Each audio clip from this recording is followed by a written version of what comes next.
Assalamualaikum warahmatullahi wabarakatuh.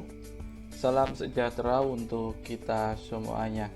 Selamat datang di Kavi Channel. Pada video kali ini kita akan memberikan info terupdate terbaru terkait dengan jadwal, kemudian fitur terbaru seleksi baik CPNS maupun P3K dan formasi jabatan CPNS P3K 2021.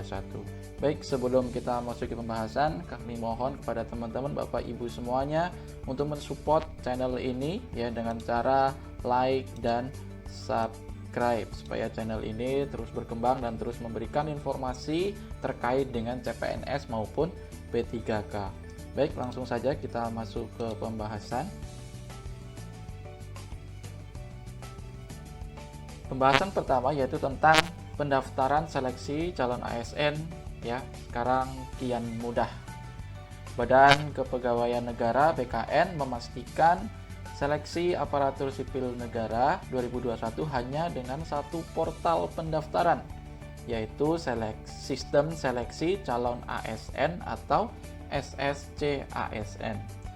Nah, di sini adanya fitur baru yaitu tidak perlu mengunggah sejumlah dokumen. Dokumen apa saja yang tidak perlu diunggah? Yaitu surat tanda registrasi, kemudian ijazah, kemudian nomor unik pendidik dan tenaga kependidikan atau NUPTK. Karena portal ESCN akan terintegrasi langsung dengan data-data kita yang ada di Dukcapil, Kemendikbud, Kemendistekbrin, dan Kemenkes.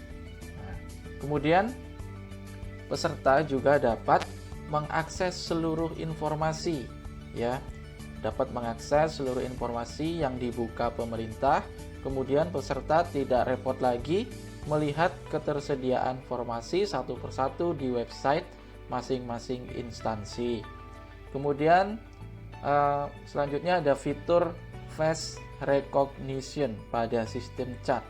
Apa itu? Yaitu mengidentifikasi peserta yang melakukan ujian sehingga dapat meminimalkan adanya pencaloan dalam pelaksanaan ujian.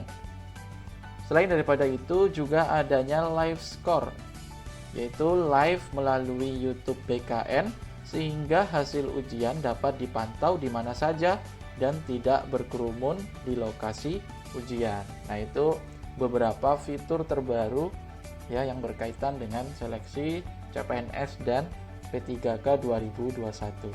Kita lanjutkan info selanjutnya. Info selanjutnya adalah jadwal CPNS dan P3K non guru. Kegiatan penyampaian formasi ke kabupaten, lembaga dan daerah yaitu bulan April 2021 melalui Menpan RB, kemudian pendaftarannya bulan Mei sampai Juni yaitu melalui SSC ASN, kemudian tahap seleksi itu bulan Juli sampai Oktober melalui sistem CAT BKN, kemudian pengumuman kelulusan itu November melalui kementerian, lembaga, dan pemerintah daerah. Kemudian pemberkasan dan penetapan NIP itu di bulan November sampai Januari melalui BKN. Kita lanjut. Untuk jadwal P3K guru, penyampaian formasi ke Pemda itu bulan April melalui Menpan RB, kemudian pendaftaran di bulan Mei sampai Juni melalui SSC ASN, kemudian seleksi tahap pertama di bulan Agustus melalui sistem CAT UNBK, kemudian pengumuman pemberkasan dan penetapan NIP Agustus sampai September melalui BKN, kemudian seleksi tahap kedua itu di bulan Oktober melalui CAT BKN, CAT UNBK maksud saya. Kemudian pengumuman pemberkasan dan penetapan NIP itu di bulan Oktober sampai November melalui BKN.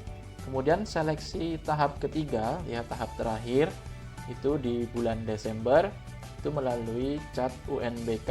Kemudian pengumuman pemberkasan dan penetapan NIP di bulan Desember sampai Januari melalui BKN.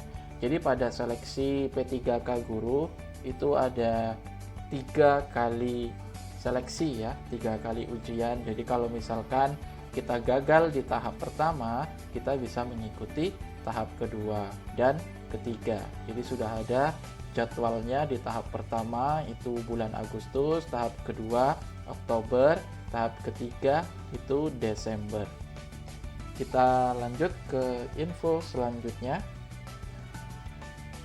Nah, di sini ada formasi jabatan, ya. Jabatan dengan alokasi penetapan kebutuhan terbanyak tahun 2021.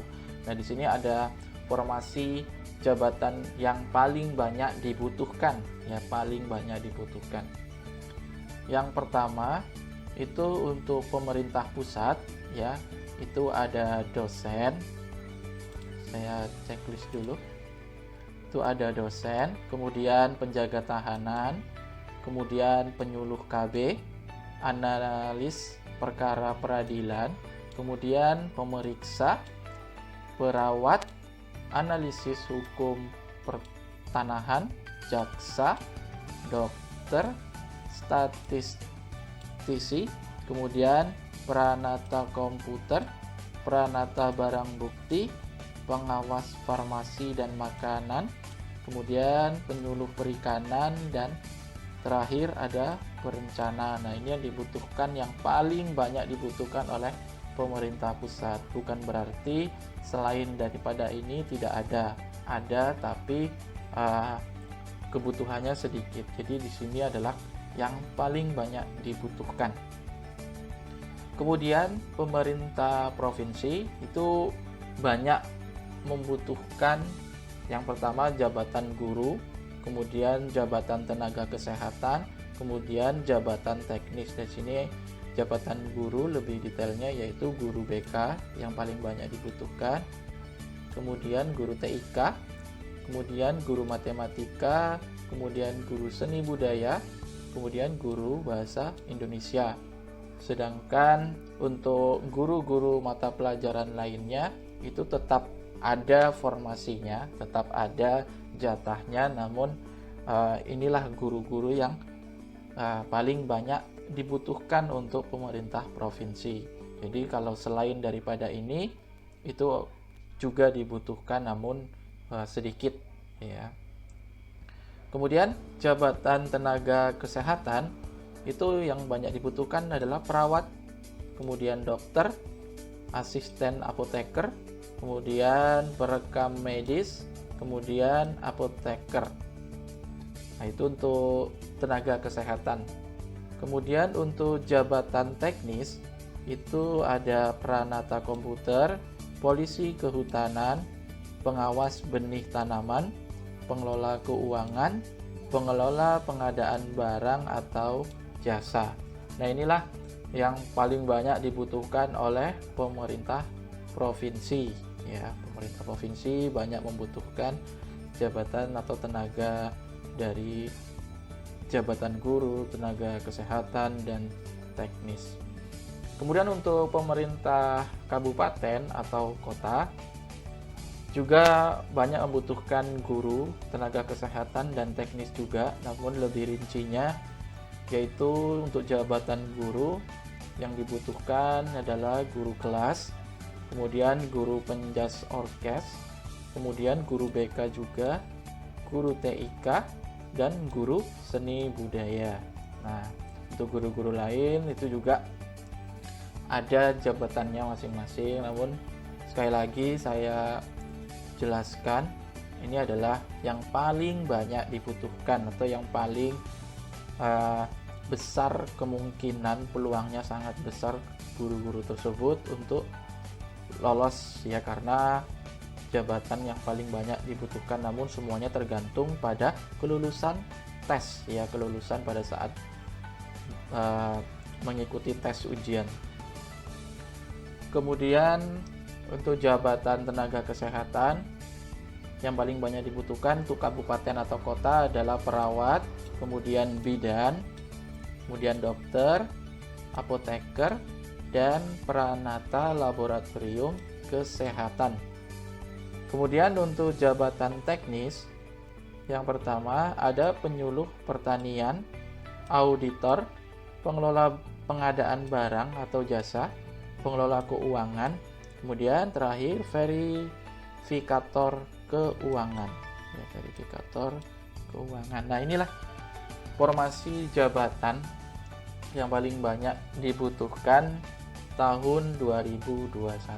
Ya, jadi untuk guru-guru maupun jabatan yang lain, jadi peluang tetap masih ada, semuanya sudah terbuka, semua peluang terbuka untuk semua yang mengikuti tes CPNS maupun P3K. Nah, ini yang saya tampilkan adalah jabatan terbanyak yang dibutuhkan oleh pemerintah pusat, provinsi maupun kabupaten atau kota. Baiklah, terima kasih. Itulah info terbaru dari jadwal, kemudian fitur terbaru seleksi dan formasi jabatan CPNS P3K 2021. Mudah-mudahan bermanfaat dan menjadi referensi bagi teman-teman Bapak Ibu semuanya.